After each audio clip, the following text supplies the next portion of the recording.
Hi everyone, welcome to Psychedelic Conversations. This is your hub for engaging in deep conversations around serotonergic hallucinogens that alter perceptions, affect cognitive processes, induce mystical and spiritual experiences. Enjoy the show.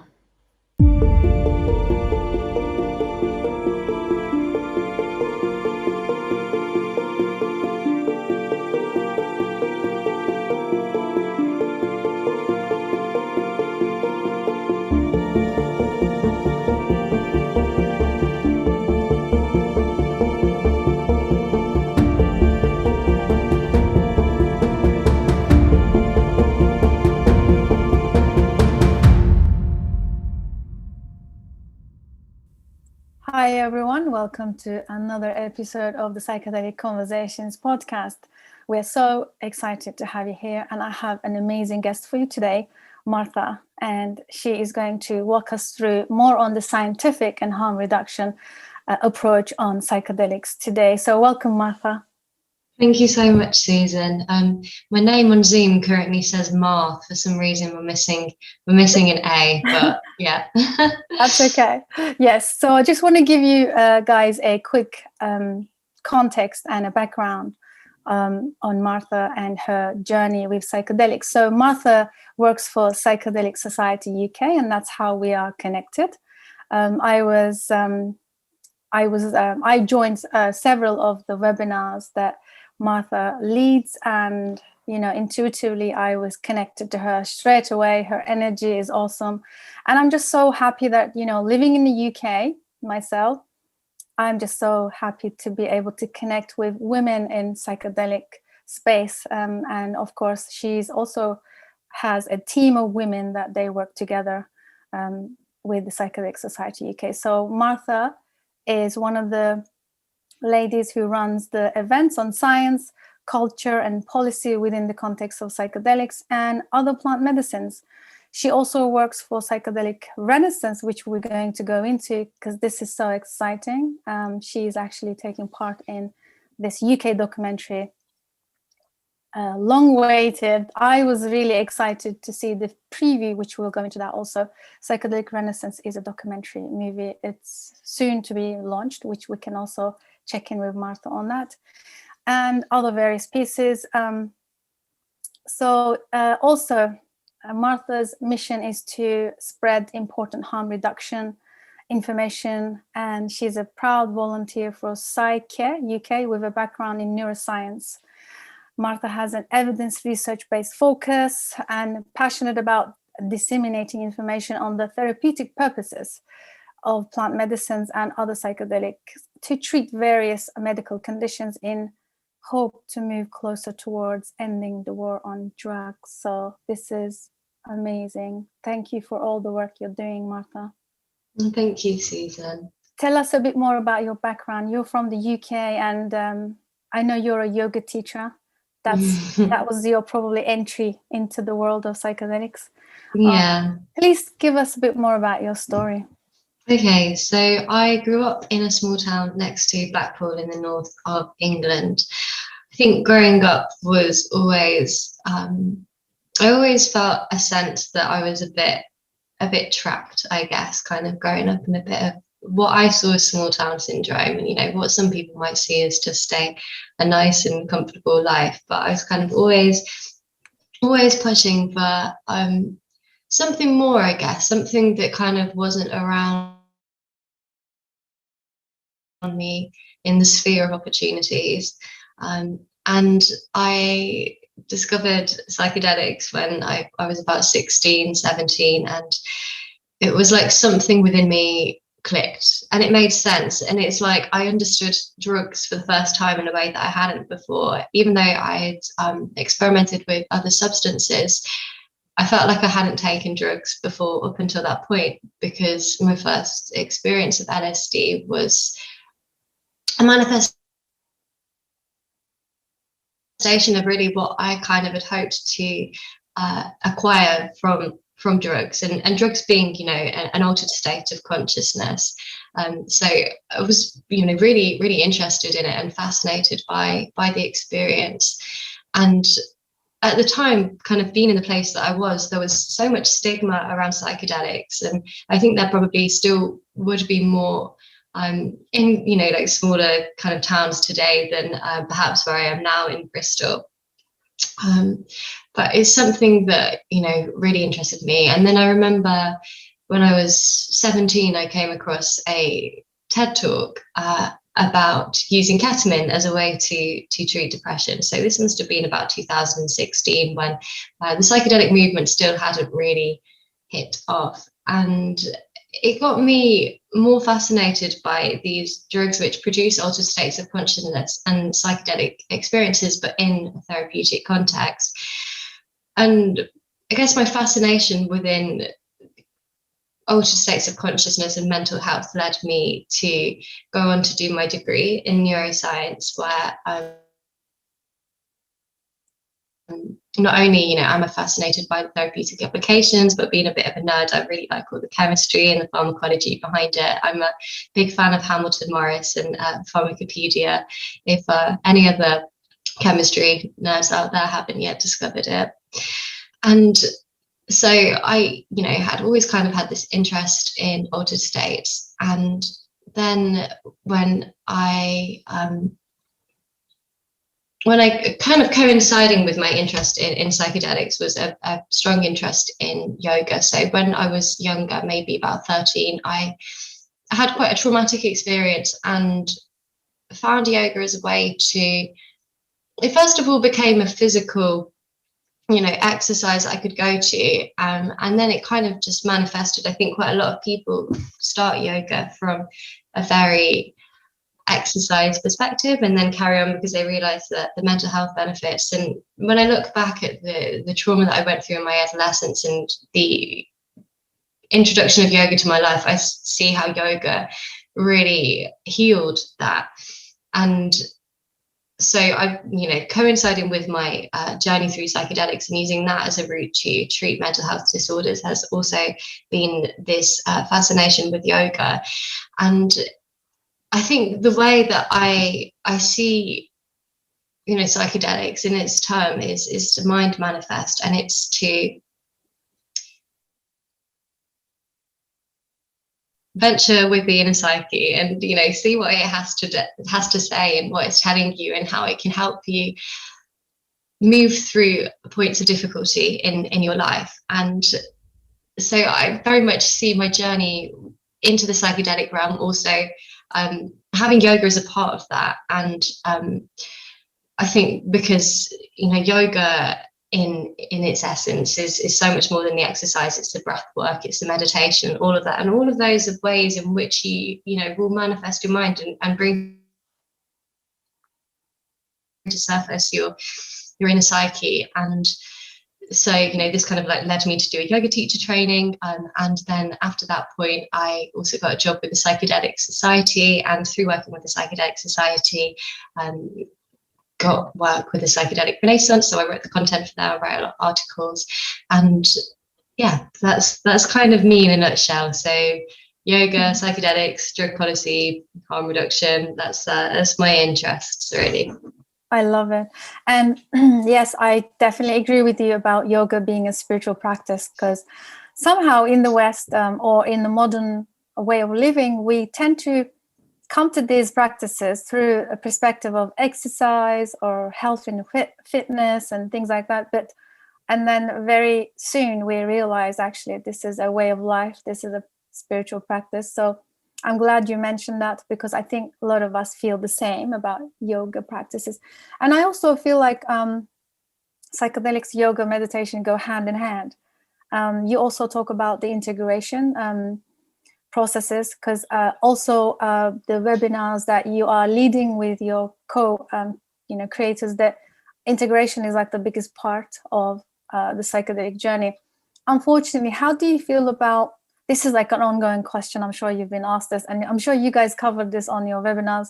How do you feel about in the modern living, we do not understand the integration process, and due to the trend, growing trend in psychedelia, a lot of people are going for the experience only, mostly sometimes not ready. sometimes not prepared because we don't have the education, the culture, and the container to have these powerful experiences and then implement them to our lives. So coming from a neuroscience background and understanding what it does to us, I think your job is so critical right now in terms of relaying this message to people. And how do you feel about integration overall from people that you guys are talking to? You guys are connected to so many influences in the field. And what is like the few points that you want to just talk about integration process? So I think it's actually really interesting that you bring that up, going from the conversation of yoga, because I think the mainstreaming of yoga in the perspective that, you know, in our Western world, like you said, it's very much just kind of depicted as an exercise for one element of it. And I think the way that the psychedelic cultural revolution is happening, it's coming through the same sort of framework where it's just this one experience. You know, yoga, it's just the exercise, do the exercise and then you'll be fine. Like that's kind of the magic bullet. And you know, the same sort of perceptions have started to emerge with the psychedelic movement. So in the same way, you know, you do a downward dog, everything's better and it's fine, or like, you know, you have one acid trip, everything's better and it's fine. But actually, you know, if you're gonna bring yoga into your life and use it as a method for healing, like great, do the exercise, do your downward dog, it'll be amazing. But why are you doing that downward dog? You're doing that downward dog so your body is prepared and flexible and open enough in a state for you to then put in, you know, work through meditation, through breath work, and really kind of manifest something. So why are you having a psychedelic experience? You know, it's because you're opening your mind, you're opening your synapses in the same way that you open your body to gain that flexibility, you know, gaining neural flexibility through a psychedelic drug for you to then use that to do the work, you know. And yeah, so I think there's this kind of real issue that we've got this glamorization, because I think in the Western society we like this kind of, you know, and even beyond the Western civilization, it's built within a biological mechanism to just boil things down to logic, because I think that from a neuroscience way, you know, we want to basically be as efficient with our energy in our brain as much as we can as possible. So to see the world in maths and to see the world in logic is our brain's way of doing that. So, you know, A plus B equals C is really nice. So like depression plus acid equals no depression. That's a lovely way of seeing it, you know, like feeling shit plus downward dog equals not feeling shit anymore. Sorry, I don't know if I'm allowed to swear in this podcast or not. Too late. And yeah, so unfortunately, you know, it's not like that. And it's these are tools, the psychedelics are tools, and we need to use them and then, you know, put that work in after. Like we've opened our brains up, we've expanded our brains, so let's use that flexibility that we've created to start to change those neural pathways. Those neural pathways won't just change by themselves, you know. We want to use these to maybe implement habits if we didn't already have before. So, you know, you've got to do those habits. Mm-hmm. And also changing kind of the way you think. And when it comes to actual psychedelic therapy and trying to heal from mental health illnesses, you know, it's psychedelic therapy. It's the research that's showing, you know, like these drugs are amazing for treating PTSD, for treating depression. Is psychedelic therapy. It's not the drugs themselves, you know. So I have the honor of being friends with Ben Sessa, who is opened, you know, what a kind of pioneering the first sort of psychedelic, well, to be psychedelic assisted therapy clinic. So they're just using ketamine at the moment. And I went and spoke to him about kind of the way that the process would go. And he said for about, you know, one kind of drug treatment, that would be 4 or 5 just talking sessions to do with that therapy after, because it's, you know, such a profound experience. So not only do you need to kind of make sense from that, but then you need to work with what that experience has shown you. And the psychedelic experience isn't, you know, again, it's just coming back to, I think, what is really an over glamorization of these drugs. It's not going to be great every single time. And actually, it not being great is probably in some ways a good thing, because that's revealing to yourself part of your inner psyche that don't make you feel comfortable. And actually, to move past those demons, you need to work with them.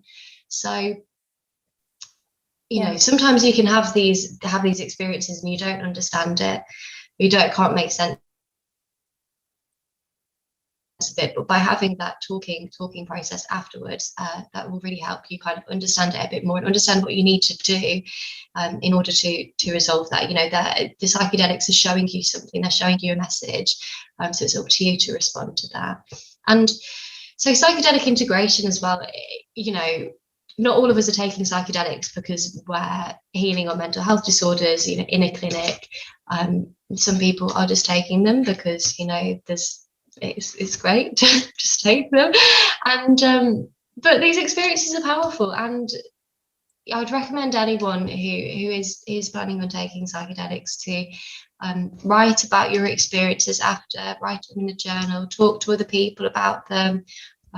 You know, we're fortunate enough to now be emerging in a society where actually the decreased stigma around these drugs means that you can talk openly about them to your friends in a lot more circumstances than would have been in the past. And so us at the Psychedelic Society, we also offer a psychedelic integration circle. So this is a way for people to kind of share their experiences in a safe space. And these are run by some amazing therapists. So integration is important. I hope I managed to cover. Yeah. Oh, I love that. There's so much threads I want to touch on here. I want to start with yoga practice. The metaphor for yoga practice is very similar to psychedelics, I believe, also through my own personal experience. When I started working with a yoga teacher on a personal level, she's also my friend. When she said to me one day, because there were times when I would keep rescheduling the session. And then one day she sat me down and said, look, how you come to this mat, it's how you deal with life. And I think you understand this from my yoga teacher perspective. And she said, the most difficult thing and the most hardest thing is to coming to the mat. And then when you're on the mat, the most hardest thing is to keep those poses regardless of how uncomfortable they are. And she was working really intuitively. So I had a lot of things I needed to work with myself. And she would pick up on my energy and start push me to do these heart opening poses. She just literally wanted me to drop into my body more. And in one of those heart opening moments, I just wanted to just break out of the pose. And she said, no, keep going. This is going to determine how you will handle your life. Until that moment, I never associated the two things that correlates. So how I behave on the mat and how I build resilience through these poses and turn up and show up on the mat is actually the way I would do the same in life. Until then, I didn't realize how powerful yoga was. And of course, we can use this metaphorically for psychedelics. Again, the same. How we show up and how we integrate and how the messages and the teachings we take away is the same thing for me, metaphorically. And you said it right, you know, it's about these don't do the work for you, but we do, but they become the catalyst for the work, right? And also, I think, living in a modern lifestyle with wanting the results now and using minimum energy for whatever reason that we're wired for. I'm also a fan of Hamilton Morris, and coming from a neuroscience background, what really moved me is when he said, regardless of whether you're spiritual or not spiritual, we need to respect these substances and approach it with utmost respect, because that changes everything. And I think it's so true what you said there, that, you know, using them as catalyst, journaling, even if you do it for recreational, we don't always have to heal trauma, absolutely not.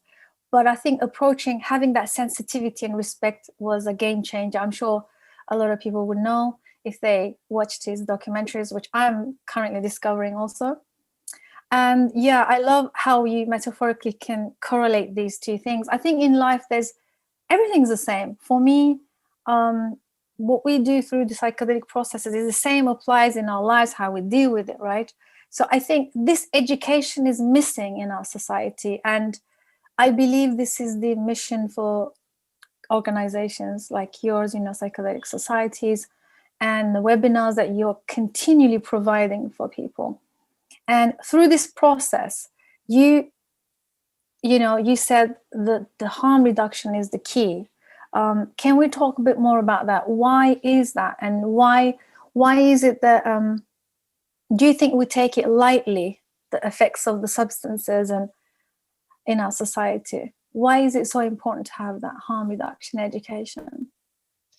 Great, thanks, Susan. So I just want to reel off what you said there a little bit and quote what a good friend of mine, yoga teacher, always said to me. He said, the same nervous system that deals with the stress in the poses is the same nervous system that deals with stress.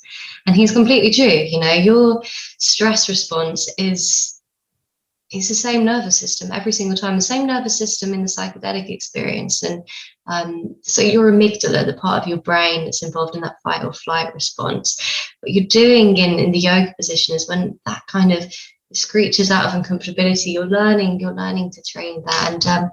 And quite a lot of the yoga that I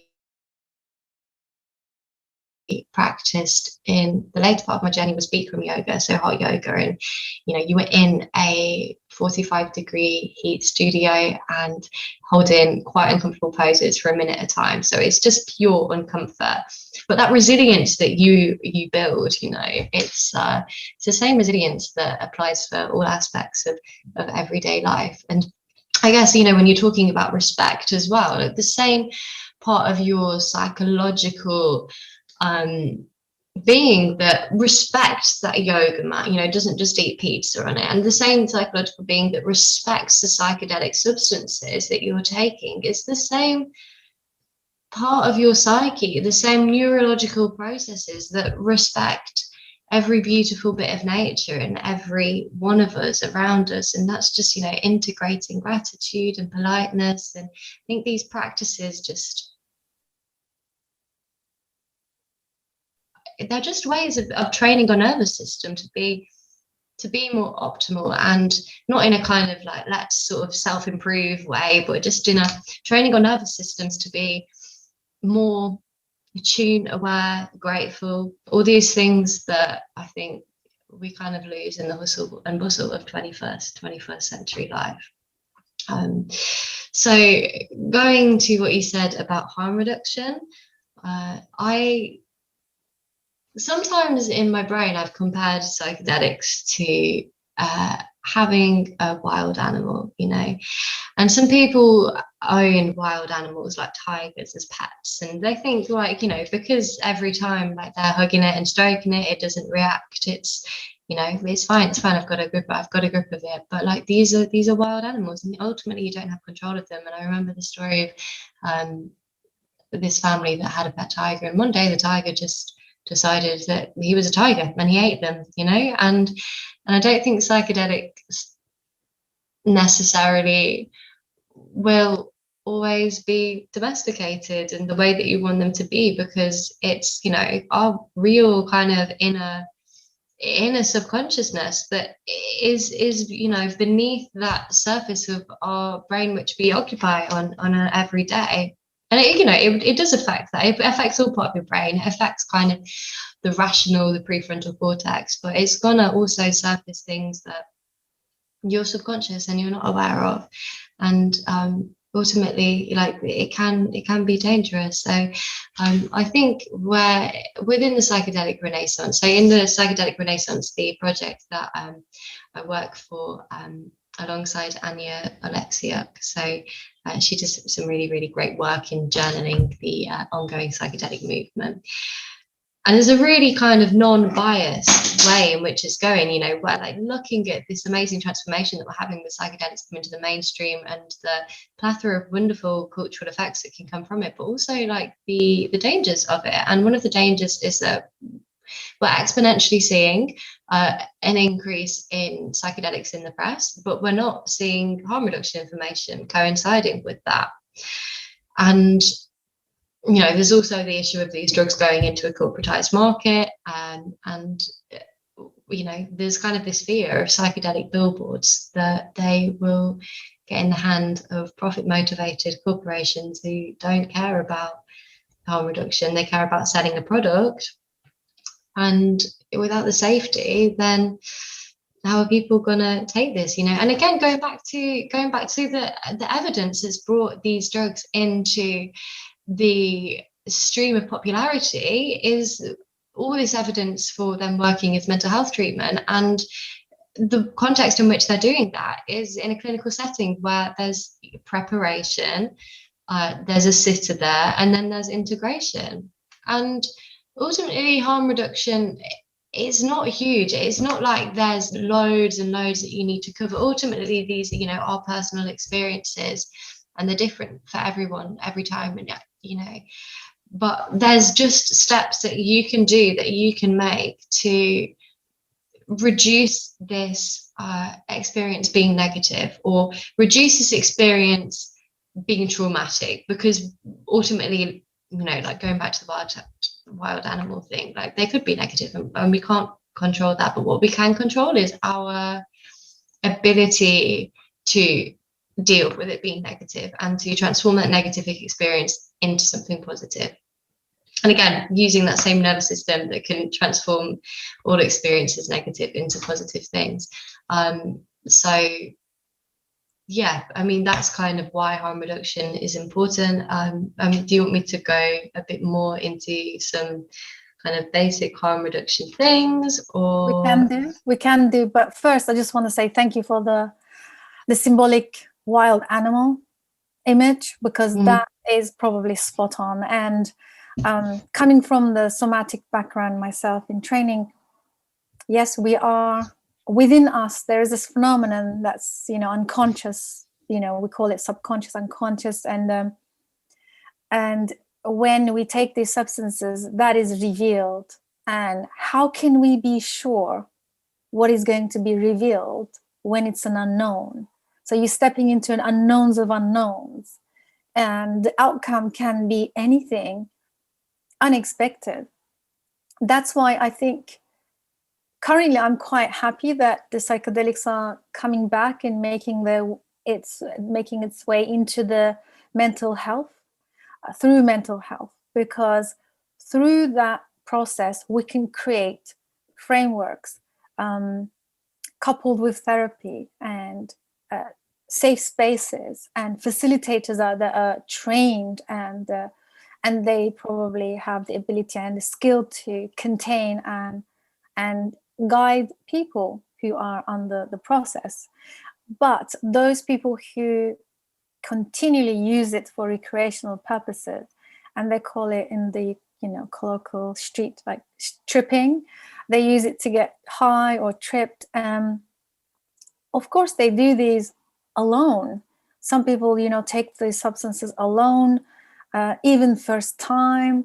There's no one, because of the legal system, we can't speak out freely. We don't know who to talk about it, but people access these through underground means.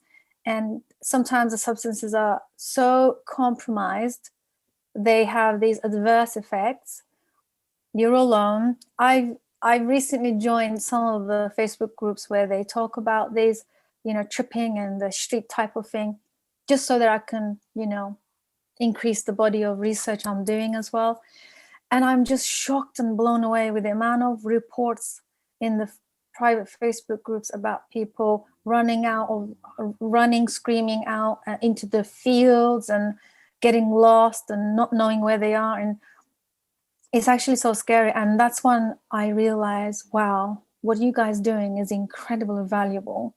Even though we can't speak it out right now freely, I'm sure through the mental health domain, we can somehow get some kind of, you know, build a rapport and a framework maybe, so that we can approach it from that angle. And then once I know in US is far ahead of us with, you know, so many states are being decriminalizing, or, you know, some of these medicines and substances. I'm thinking, what does the UK look like? Because I know Dr. Ben Sessa and David Nutt and Dr. Robin Carr, they're all doing great job. How do you see it from, before we get into the steps of harm reduction, maybe you can give us a bit more context. Where are we in the UK? Where are we positioning ourselves in the Renaissance currently? So I think policy-wise, the UK it looks like we are a bit further behind than the United States, for example. I'm not sure why that is. I don't know. And I think maybe as a society, I guess British people are quite traditionalist. But there is, you know, we're really making progress, and the Conservative Drug Policy Reform Group are founded by Crispin Blunt, who's a real kind of sort of pioneer within the Conservative Party. They are making huge efforts to actually reschedule these drugs. So I think, whereas in the States they've gone, you know, straight to kind of models of decriminalization, I think in the UK we're going to have to work through rescheduling to legalizing for medical purposes first, and then I think steps can be taken forth from there. In my mind, I think really to kind of decrease like the harm that you were saying with these drugs being you know, bought for recreational use kind of from illegal sources, and because there's been that stigma of taking them illegally, I think that, you know, simply to reschedule them isn't enough, but one step at a time. So at least progress has been you know, made, and it is thanks to people like Robin Carter Harris and David Nutt for showing kind of the efficacy of these drugs in treating mental health disorders. So one of them being psilocybin, and psilocybin is really, I think, the first one that's going to kind of move into the mainstream. So the Conservative Drug Policy Reform Group are having a huge campaign at the moment to reschedule psilocybin, and they're really urging people to write to their MP. So I'd just say to anybody listening, write to your MP, because your MP's job is to represent you, and they won't be able to, you know, it's their job to take these issues up to the people that are going to deal with it. And if there's just this immense public pressure, and it's not a lot of effort to write to your MP, like the Conservative group have a online template that you can use. So, you know, if you want to see this movement happen, write to your MP and ask them to reschedule psilocybin. So that's kind of where we're up to. I think policy-wise, I think it's definitely happening. It's happening slowly in other places, but they're going to come into the market medically first, which means that people still will be using them illegally, which means that the harm reduction is really important. So in the UK, at the moment, harm reduction-wise, I'd say there's a lot of great work going on in festivals. So most festivals I've been to have had a welfare tent of sorts. So I volunteer with Psychedelic, so I'm impartial to them being obviously the best welfare festival sorts there is, but there's, you know, other great organisations as well. And at a festival, it's really, really important to have harm reduction there, because a lot of these people are just you know, you're kind of in a festival, you want to get hold of some drugs and you don't know where the sources is coming from. You're not really thinking about what you're taking, and also, you know, you're not sleeping. Maybe you've just like listened to music for 3 days straight, and you might not eat as much. So it's a very unregulated setting, and a lot of people on drugs, and people on drugs aren't always the best to help out other people on drugs. You know, if you're kind of tripping really hard and you're around your friends that are all tripping really hard, then it might not be the best circumstance in which, you know, you can deal with that trip. And like we said before, you know, when you have psychedelic experiences and it's this coming up of your inner psyche, something unconscious that you might have been storing within yourself, and then that comes up and you're in a festival setting, but you can't even deal with it or like surface or see that because you're so distracted by loads of other things, and you've not got a support network around you that's kind of in an adequate state enough to help you.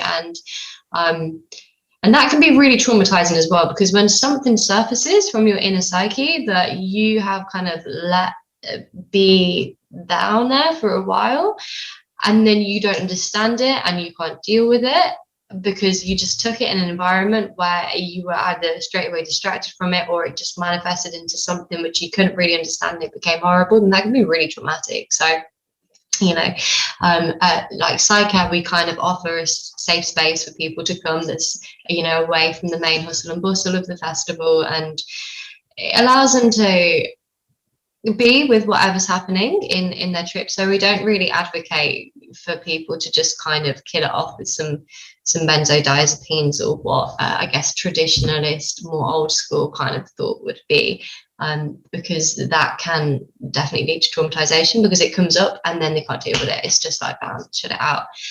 So we have, you know, like that in place, but just also as well offering food, offering them a place to sleep, because these are really important things. And then going beyond psychedelics, you know, there's also like drugs testing kits and things that we offer. And then, yeah, so that's and we offer them leaflets with harm reduction information. So that's great, that's for festivals, but people, you know, take drugs recreationally in non-festival settings. And this really needs to be the movement that we see, like how do we take this away from the festival? So I think it was in November, there was a really devastating case where multiple people died in halls at Newcastle University because they'd taken some ketamine. And I don't know if they took too much or because it wasn't pure ketamine. You know, I think that was slightly also contributed by the fact that they were stuck in the university halls in lockdown.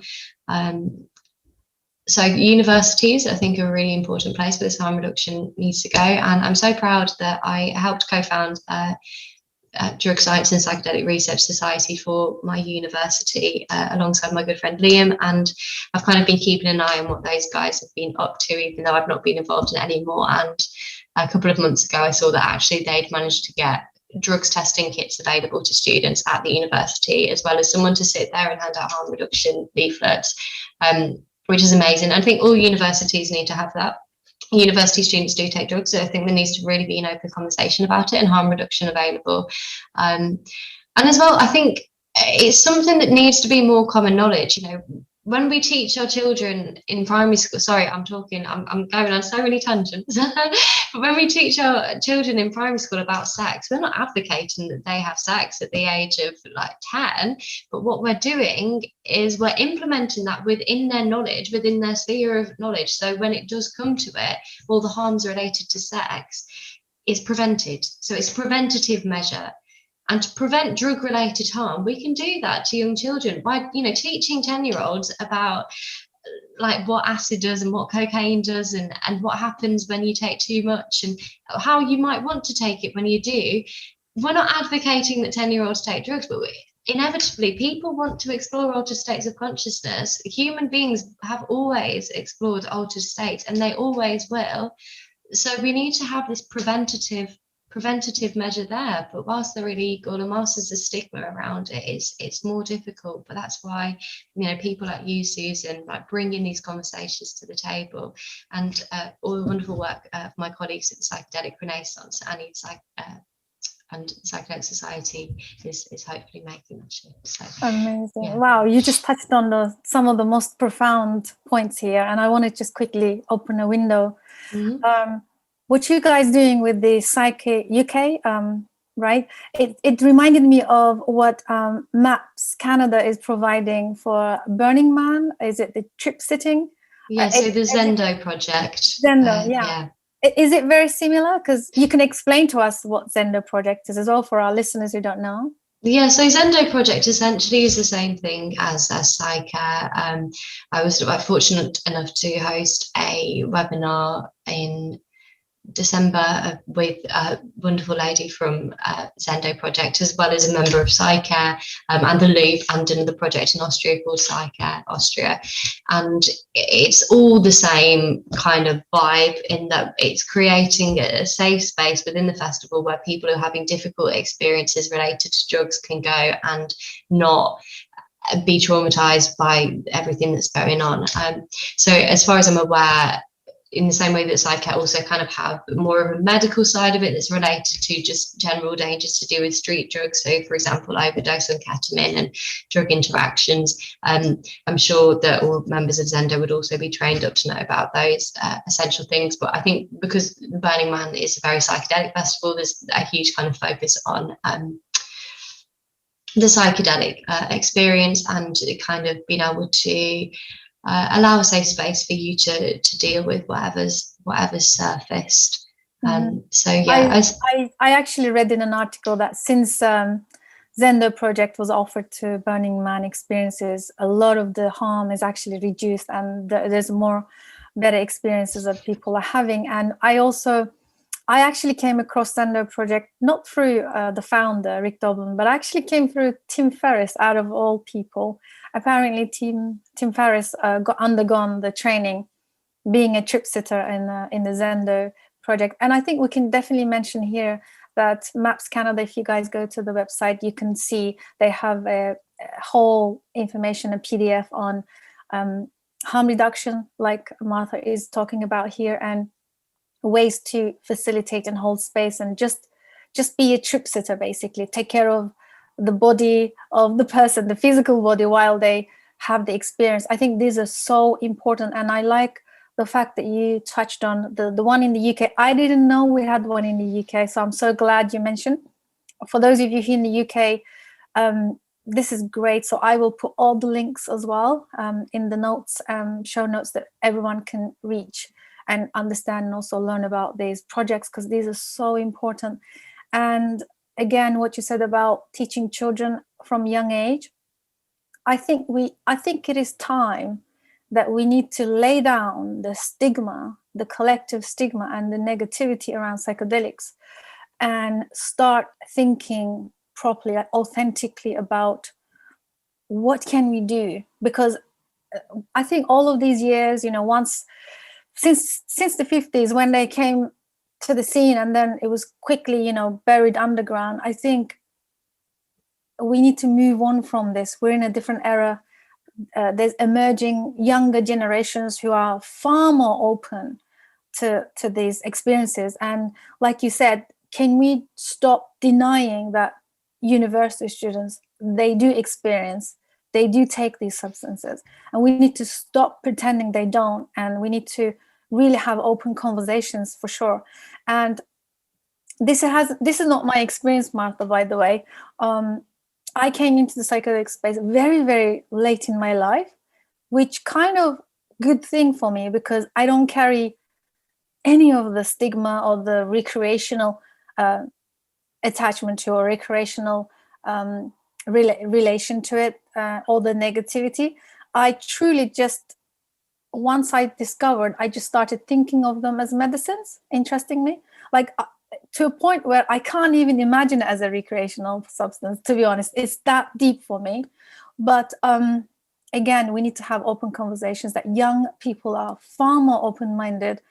And one point you made, profound: we are human beings on an evolutionary path. We are always going to explore our own evolution, whether through substances, whether through yoga practice, breath work, like some of these, pioneers in the front, psychedelic frontiers, they talk about, we have these in ourselves, in our body, the body. As a neuroscientist, this, the DMT is in us, in every living sentient being. So it's so crazy that we can't have open conversations and reduce harm, because one of the reasons that there is harm, these substances are compromised most of the time, right? And that's why providing testing kits, you call them, mm-hmm. so important, right? And these are the very simple steps anyone can take, really.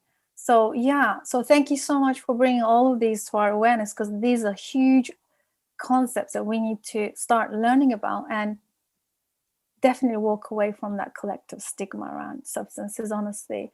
So can you also now tell us a bit more about some of the steps in harm reduction, like testing kits, and how, like, you know, some of these things that you guys are dealing with, especially? So testing kits, the Loop are an organization, and they're very centered on testing. So they have the full kind of spectrometry, I don't think I said that word right, but like the materials there to kind of look deep into the substance and see the purity. It's like we have reagent test kits, which are really useful. They will do a color change, but they're quite limited because, for example, say you test it on a substance and it turns purple with a certain reagent, it turning purple, for example, could mean that it's MDMA, could mean that it's modafinil. So there's, you know, it's definitely not as accurate, but it's something there. It's just an extra step. And, you know, none of these things are gonna, all of harm reduction, none of it is preventing risk, but is decreasing risk.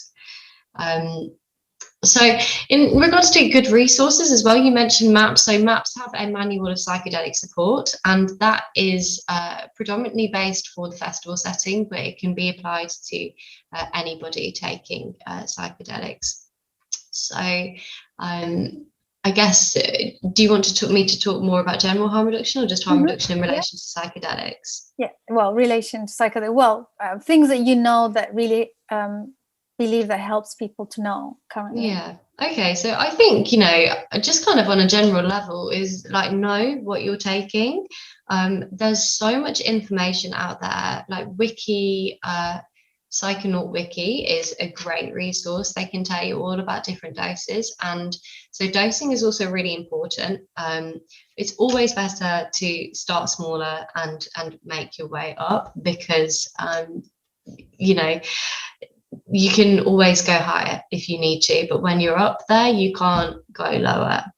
And scales are, I think there's so much stigma around owning a pair of scales because they're associated with like drug dealers weighing kind of bits and bobs up, but actually like scales are really essential, and you can get them on Amazon. So know your dose and take less, and you can always take more. And you can read on websites like Psychonaut Wiki, like Reddit, what people's experience of different doses are. So get an idea of what you're taking, get an idea of what the different doses are for different things.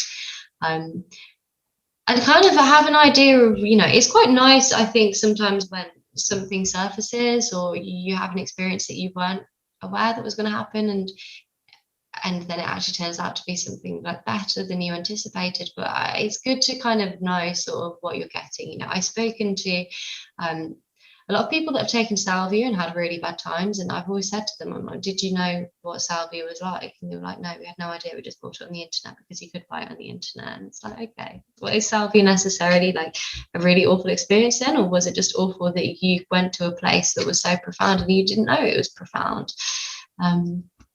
So know what you're having. If you can, get a hold of a drugs testing kit. So you can buy the reagents online. So I'll send you some links, Susan, and maybe you can share them. Then, you know, it's always a good job to test purity, because when you're buying drugs from the street, you don't know. So to try and get it from a trustworthy source, it's really difficult to say that because it's, you know, illegal to get hold of them. But yeah, kind of know your dose, and then there's lots of preparation. I think when you're going into a psychedelics trip, kind of having maybe like a little mantra with you is sometimes quite good. And just like knowing that you've got your breath, doing meditation before, for me, I find definitely really helps because it activates my parasympathetic nervous system. So when I go into these experiences, I'm coming from a calm state. But just knowing in your head, this is a drug, it's not going to last forever. And again, kind of like falling back on a mantra of something is really good.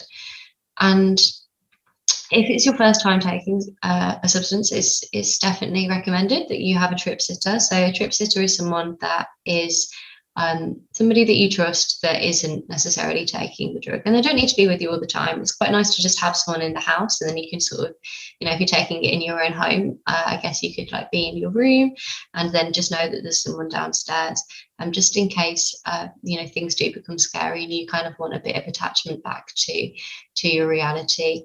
And yeah, just stay hydrated, eat lots of vitamins, and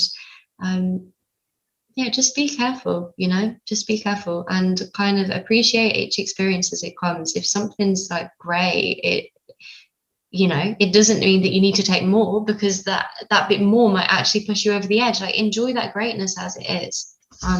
That's what I would say. There's other people that might say like, oh, kind of, you're in it this far with your psychedelic realm, like it's all about pushing yourself. And there's a lot of advocates for like taking like ridiculous amounts of grams of mushrooms and whatever. But I think do what you're comfortable with and do what you enjoy. Like, you will gain from every experience if you put the kind of integration steps in and the preparation, and you don't need to go to these extreme high doses that some people might advocate, in my opinion. So I think that would kind of be my advice.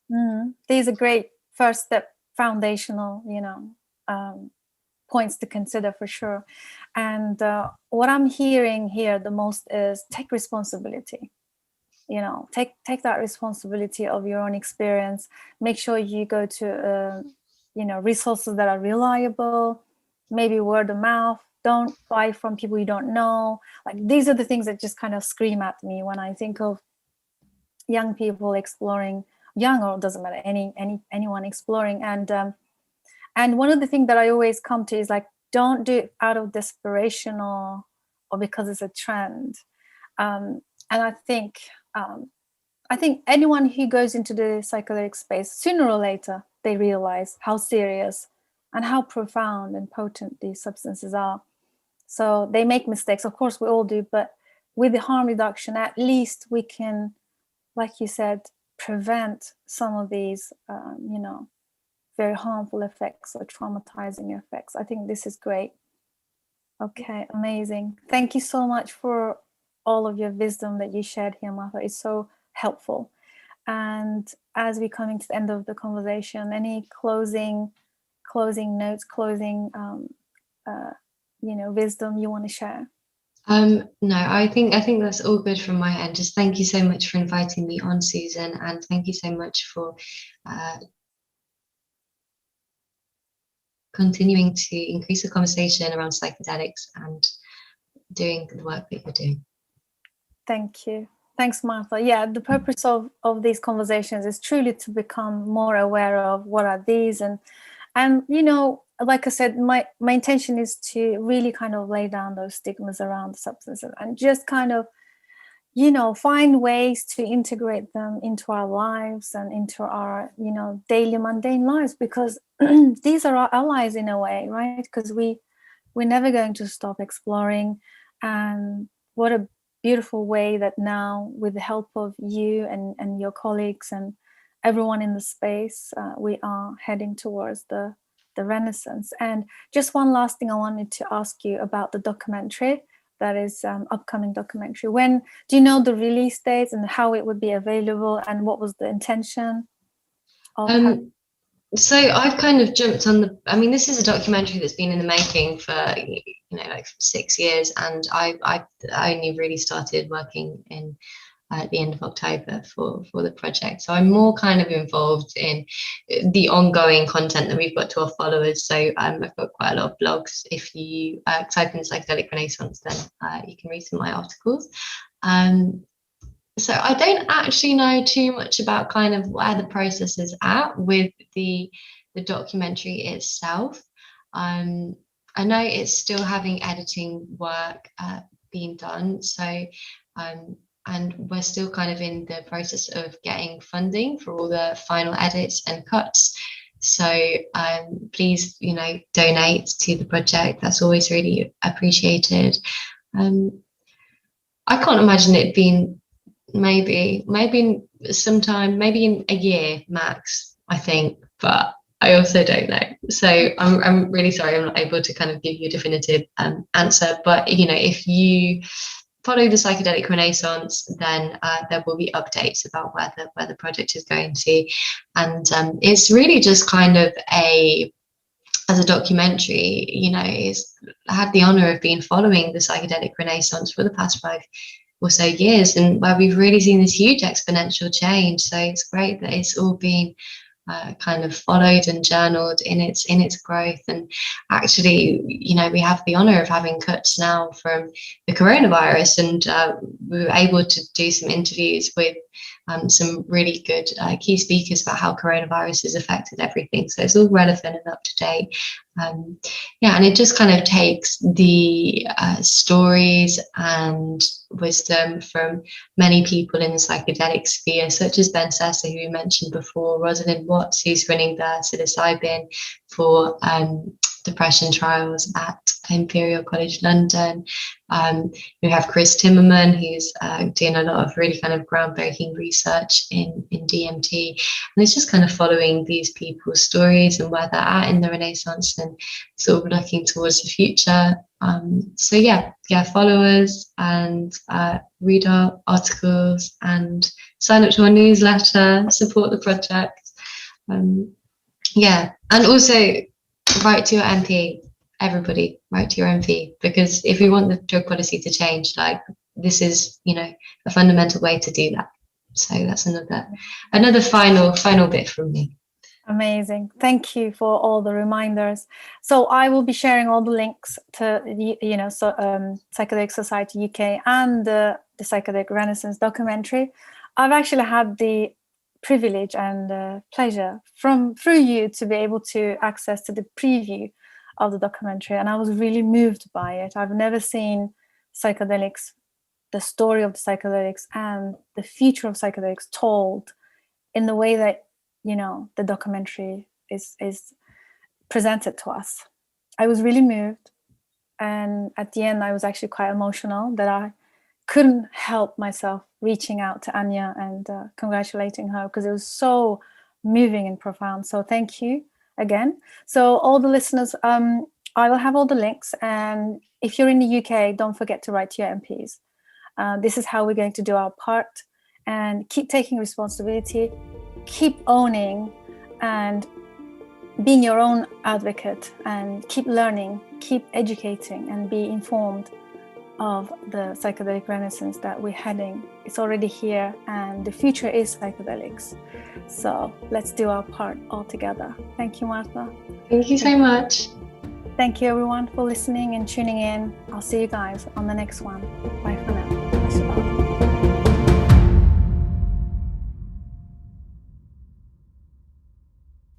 Thank you so much for joining us. Psychedelic Conversations podcast is designed to educate, inform, and expand awareness. For more information, please head over to psychedelicconversations.com.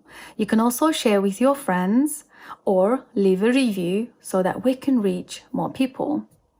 You can also join us in our private Facebook group to keep the conversation going.